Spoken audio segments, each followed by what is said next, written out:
Alors, bonsoir monsieur, monsieur Chéri Salissi. Alors c'était pour savoir vos impressions concernant l'événement d'aujourd'hui.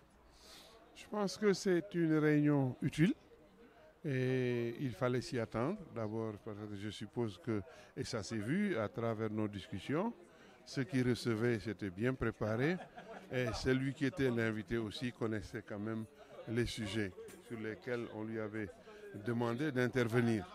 Des échanges riches et j'espère qu'il y aura simplement beaucoup de capitalisation.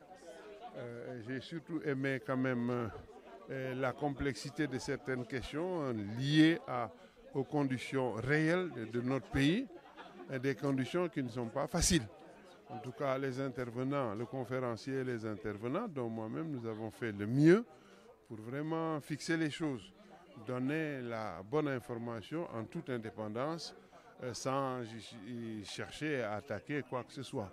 Le possible, le difficile et l'impossible, je crois que nous avons abordé toutes ces questions. Et pour moi, en tout cas, c'est un réel plaisir. Et vous avez des conseils concernant l'association à nous donner pour d'autres événements comme celui-ci? Pour l'association, le grand problème, c'est la capitalisation. Pour des rencontres comme ça, je ne dis pas qu'il faut faire, disons, une restitution à travers un bouquin et autres, mais au moins un bon petit bloc-notes pour recenser tout cela et que ça se partage. Parce que c'est capitalisé. C'est en capitalisant qu'on arrive à partager et construire une conscience historique.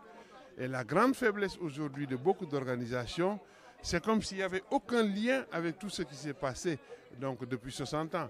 Et je crois que le manque de conscience historique est à la base de certaines dérives, de certaines incompréhensions.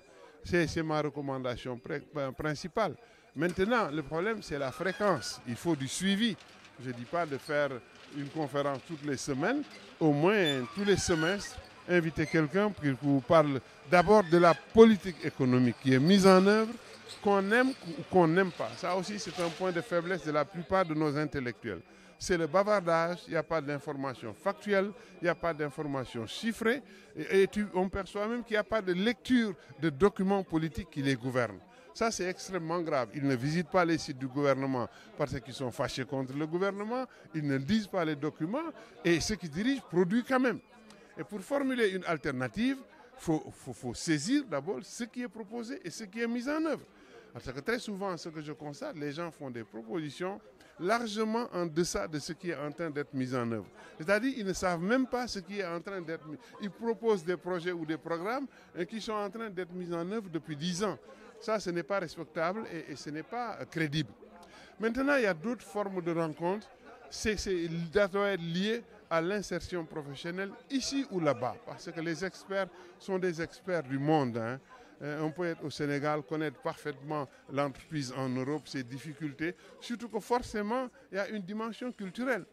Ici, en France, par exemple, il y a d'énormes difficultés. Moi, j'ai mes enfants qui y sont, nous avons nos neveux qui y sont. Par exemple, les perspectives de carrière, la promotion dans l'entreprise, le facteur culturel, il joue. Parce que la France est un pays très marqué par quand même des siècles de mépris des autres cultures et des autres civilisations. Vous avez beau être né ici et être français, et je vois la difficulté des jeunes avec qui je discute tout le temps. Donc, avoir des rencontres avec des gens qui connaissent le milieu des affaires et puis la sociologie du pays ainsi que la sociologie du Sénégal et faire ici et là-bas des conférences de ce type. Peut-être que ça facilitera la prise de décision sur est-ce qu'il faut rester ou est-ce qu'il faut partir. Voilà.